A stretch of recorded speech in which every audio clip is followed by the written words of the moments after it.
के कारण पैदा होती है। मन इच्छा करता है तो अपने आप से नहीं, उसके अंदर मन में माया बैठी है, वो माया इच्छा पैदा करती है। इसलिए तो साहब ने कहा मन माया तो एक है, माया मन ही समाये, तीन लोक संशय परा, काहे कहूं समझाए।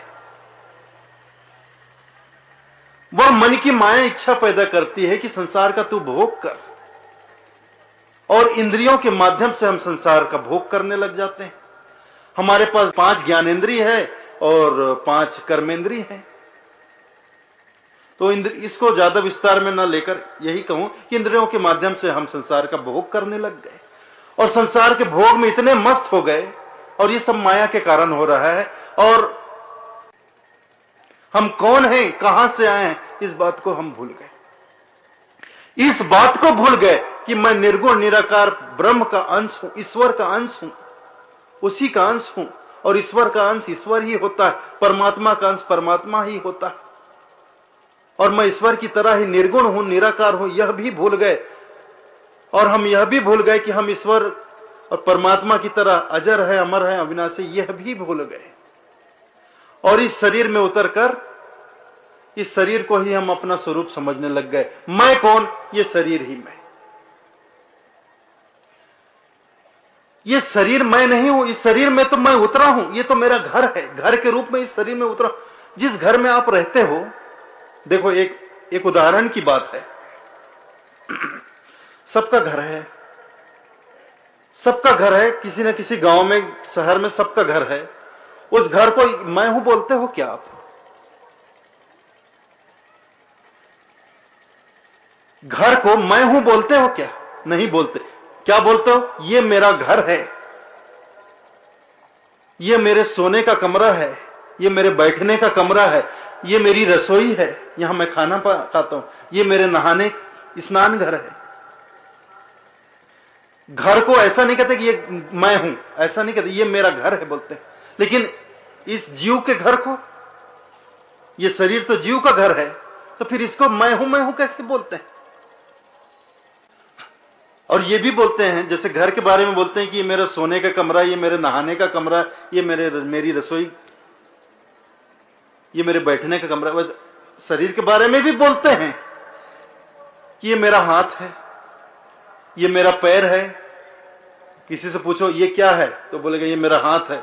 ये क्या है? ये मेरा पैर है। ये क्या है? ये मेरा पेट है। ये क्या है? ये मेरा गला है। ये क्या है? ये मेरी नाक है। ये क्या है? ये मेरा कान है।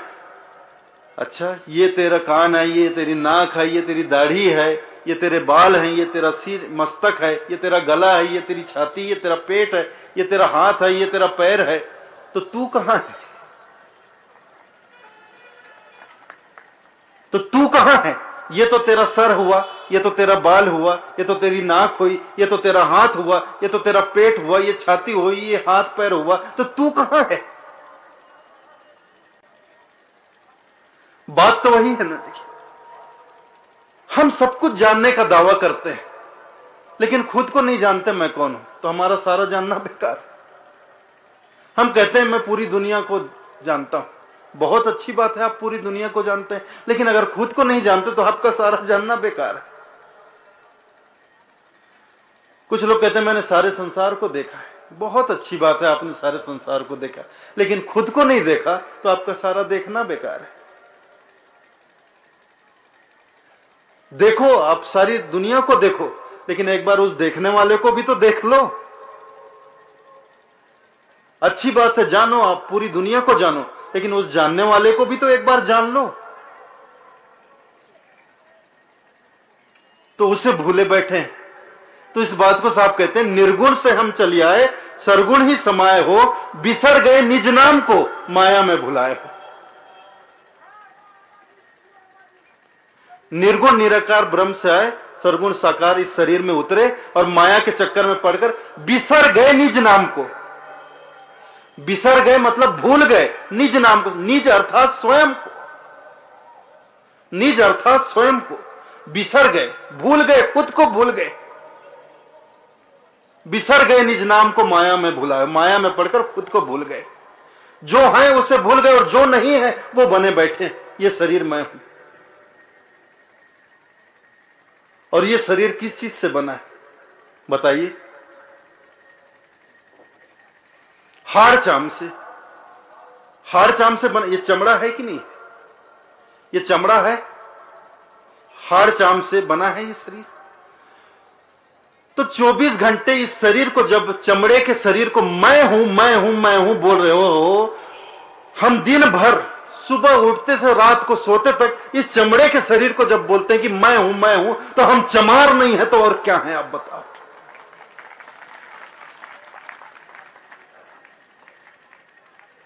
और वास्तव में जो है उसका हमें पता नहीं। और चमड़े को मैं हूं तो हम खुद को तो चमार बोल रहे हैं। जब चमड़े को मैं हूं बोल रहे हैं तो हम चमार हैं। तो साहब कहते हैं साईं के परिचय बिना चारों वर्ण चमार। वास्तव में जो हम हैं उसके अंश हैं, उसका हमें परिचय नहीं, उसको नहीं जाना है, तो नहीं जाना है तो हम चमार। चमड़े को अपना स्वरूप माने तो हम चमार है, सीधी सी बात। तो इस तरह से साहब ने, देखो कितनी गहरी बात साहब ने कही। ये एक जाति भेद कितना कितना बड़ा भेद है हमारे समाज में। तो इस भेद को साहब ने मिटाने के लिए कहा। बड़े गए बड़ाप में, जो अपने आप को बड़ा कहते हैं, अहंकार में डूबे हैं, रोम रोम में अहंकार समाये। बड़े गए बड़ाप में, रोम रोम अहंकार। साईं के परिचय बिना चारों वर्ण चमार। लेकिन खुद को नहीं जाना तो चमड़े के अलावा कुछ नहीं। तो इस तरह जाति भेद भी साहब ने मिटाया। शिक्षित अशिक्षित का भेद साहब मिटाते हैं। साहब कहते हैं काम क्रोध मद लोभ जब लग घट में खान, क्या मूर्ख क्या पंडिता दोनों एक समान। दोनों एक समान।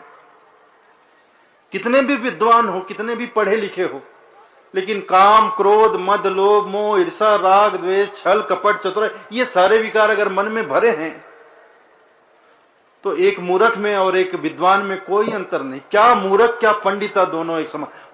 पंडित किसी जाति को नहीं, ऐसा मत समझना कि ब्राह्मण जाति को कहा जाए। पंडित मतलब जो अपने आप को विद्वान समझता है, शिक्षित समझता है। तो एक मूर्ख में और एक विद्वान में कोई अंतर नहीं है, अगर उसके हृदय में ये सारे विकार भरे, मन में सारे विकार भरे।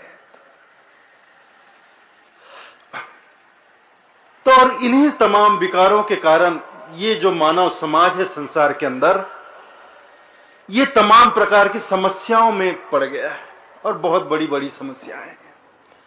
और इन समस्याओं से इतना त्रस्त हो गया, इतना दुखी हो गया है कि उसका जीना दूभर हो गया है। अब वह यहां से निकलना चाहता है। परदेश में कोई सुखी नहीं रहता।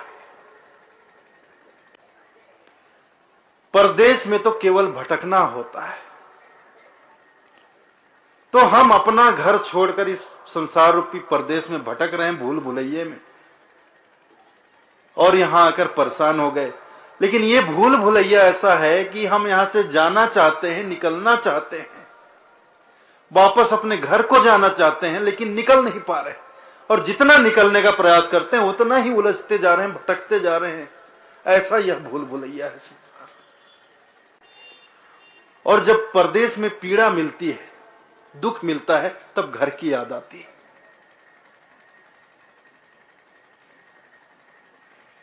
साहब ने गाया है, साईं की नगरिया जाना है रे बंदे, जग नहीं अपना बेगाना है रे बंदे।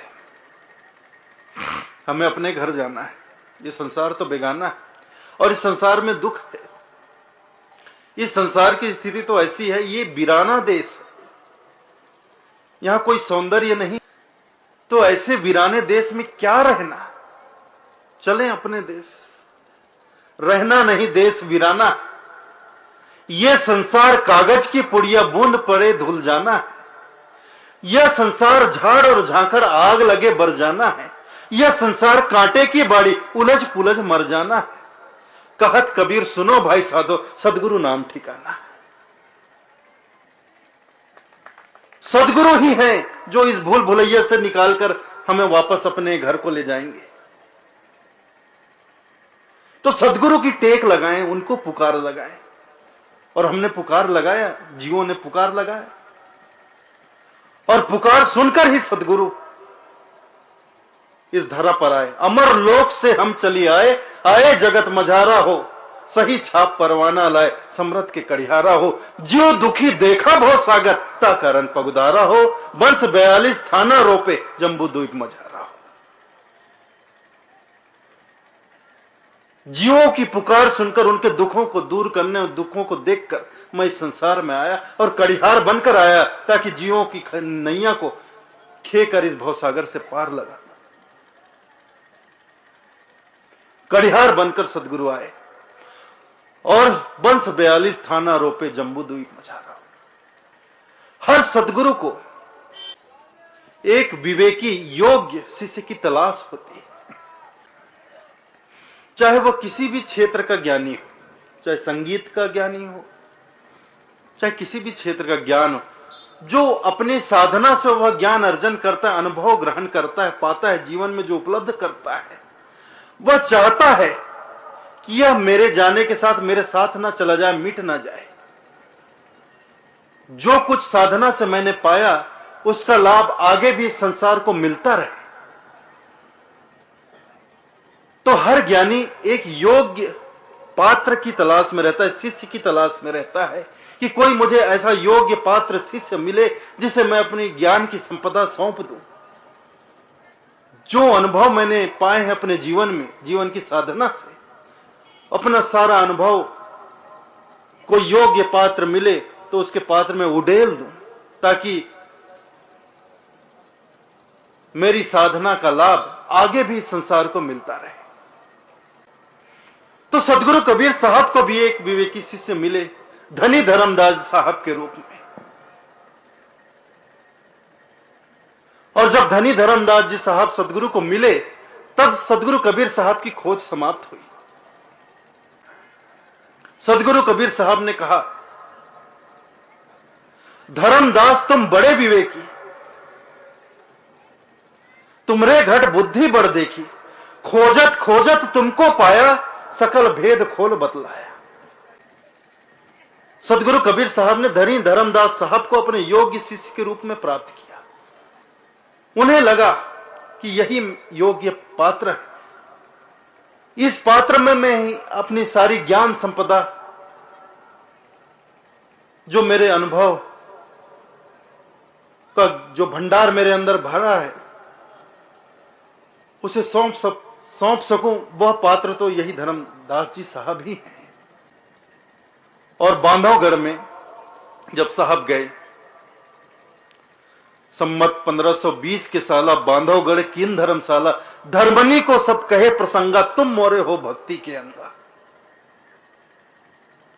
सम्मत 1520 के साला, बांधवगढ़ किन धर्मशाला। सम्मत 1520 में साहब बांधवगढ़ गए, वहां उन्होंने मुकाम किया। धर्मनी को सब कहे प्रसंगा, तुम मोरे हो भक्ति के अंगा। और सारा वृतांत, सारा ज्ञान का भंडार उन्हें कह सुनाया। धर्मनी को सब कहे प्रसंग, सारे प्रसंग उन्हें सुना दिए, बता दिए, सारे भेद लखा दिया और उन्हें अपना अंग बना लिया। तुम मोरे हो भक्ति के। ऐसी भक्ति धनी धर्मदास साहब ने की, टूट कर की, समर्पित भाव से सर्वस्व अपना न्यौछावर कर दिया। इस तरह से सदगुरु के शरण। फिर धन छूट गया, संपत्ति छूट गई, व्यापार छूट गया, समाज छूट गया, परिवार छूट गया, सब संसार छूट गया, लेकिन सदगुरु के चरण नहीं छूटे। ऐसी भक्ति उन्होंने की।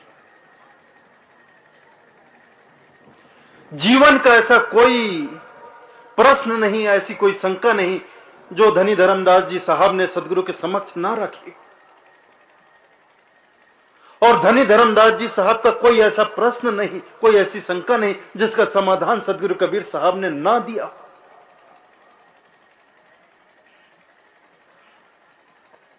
और वर्षों ये गोष्ठी होती रही, संवाद रूप में चलता। और धनी धर्मदास जी साहब के तमाम वचनों को लिपिबद्ध करते गए।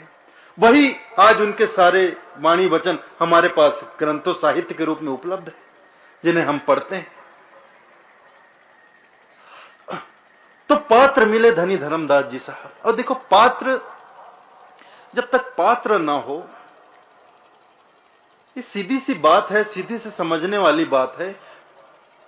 कितनी भी दूध देने वाली गाय क्यों ना हो, कितने भी दूध देने वाली गाय क्यों ना हो, उसको दूहने वाला ग्वाला ना हो, उसका दूध संसार को नहीं मिल सकता है। हर किसी में ये क्षमता नहीं होती, हर किसी में ये गुण नहीं होता कि वह गाय को दूध सके, उसका दूध निकाल सके। दूहने वाला ग्वाला जब आता है तभी उस गाय का पौष्टिक दूध संसार को मिलता है। तो सदगुरु कबीर तो ज्ञान का दूध देने वाले गाय थे, लेकिन अब तक उन्हें कोई ग्वाला नहीं मिला था जो उनके ज्ञान को दूह सके। वो ग्वाले के रूप में मिले धनी धर्मदास जी साहब। उन्होंने सदगुरु कबीर साहब के ज्ञान के दूध को दूहा, तब सदगुरु का ज्ञान आपको, हमको, सबको मिल रहा है।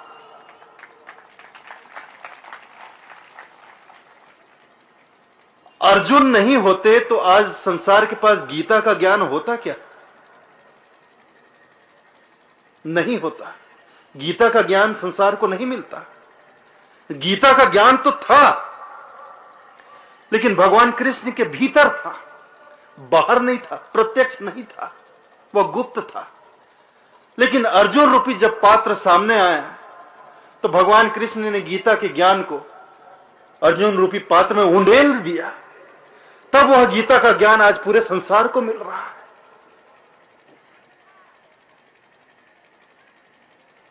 कितने भी मीठे जल से भरा हुआ कुआं हो, लेकिन पानी निकालने के लिए पात्र ना हो तो आपकी प्यास बुझेगी कैसे? तो वो पात्र बने धनी धर्मदास साहब, वो ग्वाला बने धनी धर्मदास जी साहब, तब वो सदगुरु के ज्ञान रूपी दूध को आप ग्रहण कर पा रहे हैं। एक भागीरथी ने गंगा को लाया इस धरती पर, और एक भागीरथी हुए धनी धर्मदास जी, जिन्होंने कबीर पंथ रूपी गंगा को इस धरती पर बहाया। इसीलिए हम बांधवगढ़ को कबीर पंथ की गंगोत्री कहते हैं, क्योंकि सदगुरु के तमाम ज्ञान को बांधवगढ़ के किले में ही धनी धर्मदास जी साहब ने प्राप्त किया, ग्रहण किया। इसीलिए प्रतिवर्ष अगहन पूर्णिमा के दिन, जो दिसंबर में अगहन पूर्णिमा के दिन, हम प्रतिवर्ष बांधवगढ़ दर्शन यात्रा का आयोजन करते हैं। मैं प्रतिवर्ष 2 दिवस, मतलब पूर्णिमा के एक दिन पहले और पूर्णिमा को बांधवगढ़ में रहता हूं। और ये मध्य प्रदेश सरकार की बड़ी मेहरबानी है, बड़ी कृपा है कि भक्तों के दर्शन के लिए बांधवगढ़ किले का द्वार वो निःशुल्क एक दिन के लिए खोलती है, पूर्णिमा के दिन के लिए। तो तमाम भक्त बांधवगढ़ किले का दर्शन, उस स्थल को देखते हैं जहां एक इतनी महान घटना घटी कि एक सदगुरु और एक विवेकी शिष्य के बीच ज्ञान चर्चा हुई, कि एक सदगुरु ने अपना सारा ज्ञान की सारी संपदा एक अपने परम शिष्य को, सुपात्र शिष्य को, विवेकी शिष्य को सौंप दिया। तो वहां अपने ज्ञान संपदा को साहब ने सौंपा। इतने महान स्थल का दर्शन करो तो वहां की अनुभूति ही, आप कभी जाओ वहां देखो आप, तो कोई वो मनोरंजन पिकनिक ठीक है, घूमना फिरना भी हो जाता है, जंगल में मंगल हो जाता है, लेकिन सिर्फ घूमने के लिए कभी जाओ तो घूमने के लिए मत जाओ। उस स्थल पर इतनी महान घटना हुई है, कभी उसको आप चिंतन करो, मनन करो, सोचो कि कैसे यहां साहब बरसों रहे यहां, मतलब सत्संग हुआ, ज्ञान चर्चा हुई, धनी धर्मदास जी जैसे महान भक्त वहां हुए। तो वहां जाओ तो प्रेरणा लेकर आओ कि जैसे धनी धर्मदास जी साहब, और माता आमीन ने, उनकी पत्नी थी धनी धर्मदास जी साहब की, वो भी कम भक्तिमती नहीं थी। जितनी भक्ति धनी धर्मदास साहब के हृदय में थी साहब के प्रति, उससे कहीं ज्यादा भक्ति आमीन माता के हृदय में थी। दोनों ने सदगुरु की सेवा की, भक्ति की। तब अंत में साहब ने धनी धर्मदास साहब को आशीर्वाद प्रदान किया कि तुम्हारे आने वाली 42 पीढ़ियां, 42 वंश इस पंथ की सेवा करेंगी, इस पंथ का प्रचार प्रसार करेंगी। अब साहब तो साहब हैं, दयालु हैं, उनकी भाषा तो कुछ और होती है। 4 गुरु संसार में, धर्मदास बड़े अंश, मुक्ति राज उनको दिए अटल 42 वंश। सदगुरु के आने की बात चारों युग में की जाती, चारों युग में उन्होंने परंपरा चलाई। तो किसी को 7 वंश का आशीर्वाद दिया, किसी को 17, किसी को 27, लेकिन धनी धर्मदास जी साहब को 42 वंश का आशीर्वाद दिया। इसलिए धनी धर्मदास जी को कहा जाता है धर्मदास बड़े अंश। 4 गुरु संसार में, सहते जी, गुरु बंके जी और चतुर्भुज जी और धनी धर्मदास जी। लेकिन सबसे ज्यादा वंशों का आशीर्वाद धनी धर्मदास जी साहब को मिला, इसलिए उन्हें बड़ा अंश कहा जाता है। 4 गुरु संसार में, धर्मदास बड़े अंश, मुक्ति राज उनको दिए अटल 42। मुक्ति राज को सदगुरु कबीर, वो मुक्ति के राजा हैं। उनके शरण में जाने मात्र से मुक्ति मिल जाती है जीव को। एक भजन आप गाते हो ना, पिया मिले सतज्ञानी, गाते हो ना, उसमें एक लाइन नहीं आया, मुक्ति भरे जहां पानी। उनके चरणों में तो मुक्ति पानी भरती है। तो उनके शरण में जाने में, एक बार शरणागत हो जाओ, तन मन धन सर्व समर्पित हो जाओ कि साहब सदगुरु मैं तेरा हुआ, मैं तुम्हारा हो गया और तुम मेरे हो गए। तो ऐसे ही धर्मदास साहब हुए, तो उन्हें 42 वंश का आशीर्वाद मिला और ये पीढ़ी फिर चलने लगी। फिर चूड़ामणि नाम साहब बांधवगढ़ से फिर वो छत्तीसगढ़ में कुधुरमाल में चले गए। वहां रहकर उन्होंने साहब के वाणी वचनों का प्रसार प्रसार किया, कबीर पंथ की सेवा की। फिर सुदर्शन नाम साहब रतनपुर में जाकर उन्होंने प्रचार केंद्र स्थापित किया, वहां से उन्होंने कबीर पंथ का प्रचार किया, साहब के वाणी वचनों का प्रचार किया। समाज में, मानव समाज में साहब के वाणी वचनों से जागरूकता, एक जागृति लाने का प्रयास किया। फिर तीसरे वंशगुरु जो हुए कुलपत नाम साहब, वो वापस चले गए कुधुरमाल, वहां से फिर उन्होंने कार्य किया। और चौथे वंशगुरु पंचश्री हजूर प्रमोद गुरु बाला पीर साहब कुछ समय तक रायपुर के पास बंगोली नाम के ग्राम में रहे, लेकिन रायपुर राज के राजा ने उन्हें कुछ प्रताड़ित किया। तो उनकी प्रताड़ना से परेशान होकर साहब रायपुर राज, उस समय तो स्टेट होता था, स्वतंत्र देश नहीं था, तो रायपुर राज छोड़कर यहां मंडला में आ गए साहब। और ये नर्मदा नदी के तट पर, यहां देखिए सामने बहुत से गुजराती बैठे हैं, और इस नर्मदा नदी का ही पानी आप लोग पीते हो वहां पर। इस नर्मदा नदी से ही आपका गुजरात हरा भरा है। और ये नर्मदा नदी निकली है अमरकंटक से। इस नर्मदा नदी का उद्गम स्थल अमरकंटक में है, नर्मदा कुंड कहते हैं। तो इस नर्मदा नदी के तट पर बाला पीर साहब ने प्रचार केंद्र स्थापित किया और यहां रहकर, और कहते हैं, बताते हैं संत लोग, हमने पुराने संतों से सुना है और ऐसा कहा जाता है पुराने, कि इस परंपरा में पंचश्री प्रमोद गुरु बाला पीर नाम साहब सबसे सर्वाधिक, सबसे प्रतापी वंशगुरु हुए। अद्भुत उनका व्यक्तित्व था, सबसे बहुत प्रतापी पुरुष थे, योगी पुरुष थे, तपस्वी पुरुष थे। और ये जो हमारा निशान है आप देखते हैं, हमारे कबीर पंथ का जो ध्वज है, झंडा, श्वेत निशान, ये हमारे कबीर पंथ को बाला पीर साहब की ही देन है। उससे पहले ये श्वेत निशान नहीं होता था। बाला पीर साहब ने ही ये सफेद ध्वजा, सफेद श्वेत निशान हमारे कबीर पंथ को प्रदान किया। तब से ये प्रथा चली कि कबीर पंथ का कोई भी मठ, मंदिर, आश्रम हो, वहां पे ये श्वेत निशान लगाया जाता है प्रतीक के तौर पर। ये श्वेत निशान प्रतीक है सादगी का, प्रेम का, सद्भाव का, सदाचार का, सद्भावना का। तो ये बाला पीर साहब की देन है। और आप हम धन्य हैं कि उन बाला पीर साहब की कर्म भूमि पे, तपोभूमि पे आज हम बैठे हैं, उस स्थल के दर्शन कर रहे हैं। हमारा जीवन धन्य हो गया। आज, कल और परसों 3 दिवस हम यहां रहेंगे। हम उस स्थल के दर्शन करेंगे जहां साहब विराजमान होते थे, जहां उनकी समाधि स्थित है। उसके बाद 5वें गुरुजी जो हुए वो धमधा चले गए, अब छत्तीसगढ़ में। वहां से उन्होंने साहब के वाणी वचनों का प्रचार किया। 6वें वंश गुरु अमोल नाम साहब, 5वें केवल नाम साहब, 6वें अमोल नाम साहब वापस मंडला आ गए और अमोल नाम साहब ने रहकर मंडला में यहां पंथ की सेवा की, पंथ का प्रचार प्रसार। उनकी समाधि भी यहीं स्थित है। उसके बाद सुरत सनेही नाम साहब हुए, वो छिंदवाड़ा जिले में चले गए। इसी मध्य प्रदेश में छिंदवाड़ा जिला है। छिंदवाड़ा से 20-25 किलोमीटर की दूरी पर सिंघोड़ी नाम का ग्राम है। वहां से उन्होंने कबीर पंथ का प्रचार प्रसार किया, पंथ की सेवा की। फिर 8वें जो गुरुजी हुए वंश गुरु हक नाम साहब, वो कबीर धाम चले गए, जिसको आप कवर्धा के नाम से जानते हैं। वास्तव में उसका नाम कबीर धाम ही रखा गया था, लेकिन अंग्रेजों के समय पर वो नाम बिगड़ गया।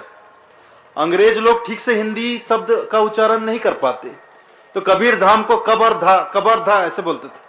कबीर का कबर रह गया और धाम का धा रह गया, कबरधा। तो भाई अंग्रेज लोग तुतलाते थे तो तुतलाते थे, उनके जाने के बाद हम भी तुतलाने लग गए। वो कबीर धाम को कबरधा कहते थे तो हम भी कबरधा ही कहने लग गए। फिर यह तथ्य, यह सारा प्रमाण हमने जुटाकर छत्तीसगढ़ सरकार के सामने रखा कि यह जो कवर्धा नाम है, ये कबीर धाम का अपभ्रंश, बिगड़ा हुआ नाम। तो जो विश्वविद्यालय है, रविशंकर विश्वविद्यालय के इतिहास विभाग से सरकार ने इस बात के प्रमाण मांगे। तो इतिहास विभाग ने 13 प्रमाण, ठोस प्रमाण,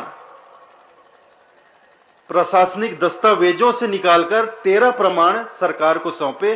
तब सरकार ने उस कबीर धाम जिले का नाम, कवर्धा जिले का नाम कबीर धाम जिला किया।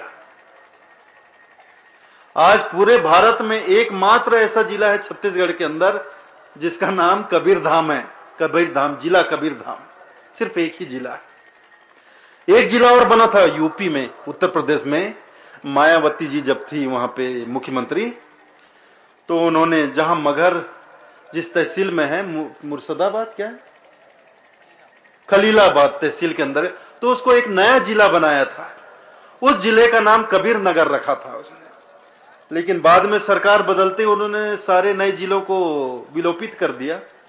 तो अब तो आज की तारीख में एक ही साहब के नाम पर एक जिला है छत्तीसगढ़ के अंदर, जिला कबीर धाम, जिसको आप कवर्धा कहते हैं। तो हक नाम साहब, 8वें वंश गुरु हक नाम साहब सिंघोड़ी से वहां चले गए। वहां उन्होंने केंद्र स्थापित किया और वहां 4 वंश गुरुओं ने वहां से कबीर पंथ का प्रचार प्रसार किया, कबीर पंथ की सेवा की। हक नाम साहब, पाक नाम साहब, प्रगट नाम साहब, धीरज नाम साहब, 8वें, 9वें, 10वें और 11वें वंश गुरु। फिर 12वें वंश गुरु उग्र नाम साहब वहां चले गए जहां आज आप लोग जाते हो, कबीर धर्मनगर दामाखेड़ा। सन 1904 में वहां प्रचार केंद्र कबीर आश्रम की स्थापना हुई और तब से लेकर आज तक कबीर धर्मनगर दामाखेड़ा ही विगत 100 वर्षों से कबीर पंथ का मुख्यालय है। वहीं से कबीर पंथ का संचालन होता है, कबीर पंथ का प्रचार और प्रसार होता है। तो वहां रहे 12वें वंश गुरु उग्र नाम साहब, 13वें वंश गुरु दया नाम साहब और 14वें वंश गुरु हमारे जो गुरुदेव हैं परम पूज्य पंसरे हजूर गृंद मुनि नाम साहब। और उनके पश्चात 15वें पीढ़ी के रूप में मैं अभी आपकी सेवा में उपस्थित हूं, हाजिर हूं।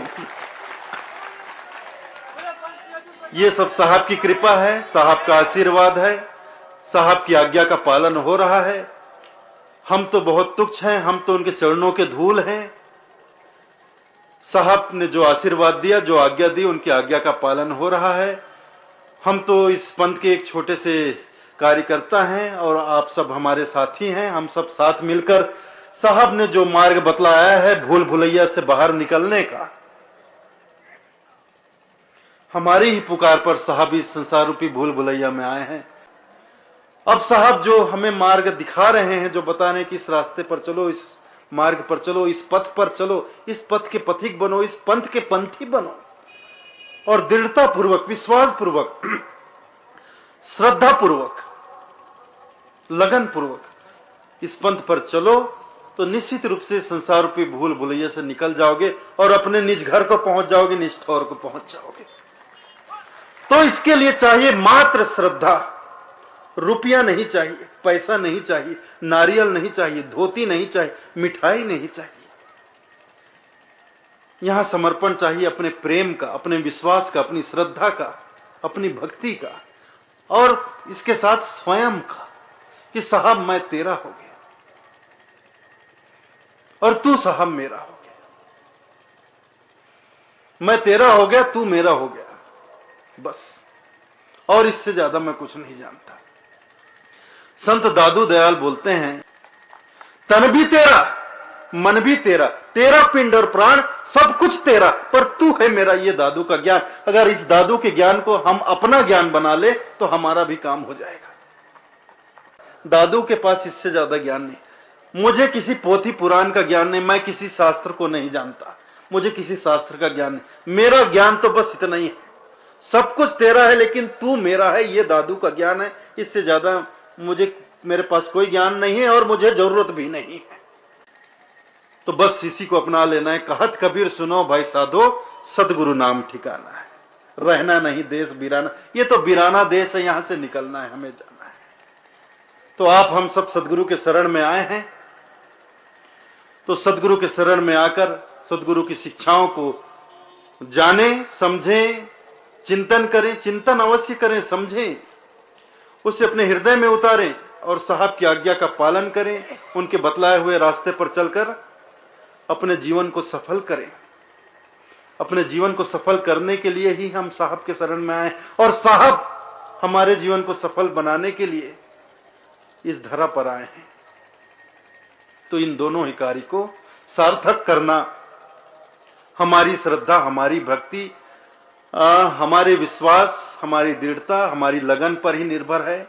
तो इतना हम भक्ति अपने हृदय में रखें, इतना लगन रखें, इतनी भक्ति रखें, इतना विश्वास रखें, श्रद्धा रखें, और भक्ति रखें तो कुछ शक्ति भी रखें। आखिरी बात भी बोल देता हूं मैं, भक्ति रखें तो शक्ति भी रखें। भक्ति है आपके पास लेकिन शक्ति नहीं होती। भक्ति तो खूब है लेकिन जरा से किसी ने टांग अड़ाई और हमारी भक्ति चारों खाने चित्त। किसी ने चार बातें कही, हमारी श्रद्धा समाप्त, हमारा विश्वास उठ जाता है। श्रद्धा रखते हैं, विश्वास रखते हैं, आस्था रखते हैं, प्रेम रखते हैं, भक्ति रखते हैं, तो उसमें कुछ शक्ति भी होनी चाहिए। भटकाने वाले हजार हैं लेकिन रास्ता दिखाने वाले एक ही होते हैं। साचा एक जगत में सदगुरु भव तारन कड़िहारा, और सकल जगत के गुरु व मरमर ले अवतारा। साहिब बंदगी साखी। आप लोगों ने मेरी बातें ध्यान पूर्वक सुनी, प्रेम पूर्वक सुनी। मैं आप तमाम लोगों का हृदय से आभारी हूं। इतना ही कहकर आज्ञा चाहता हूं।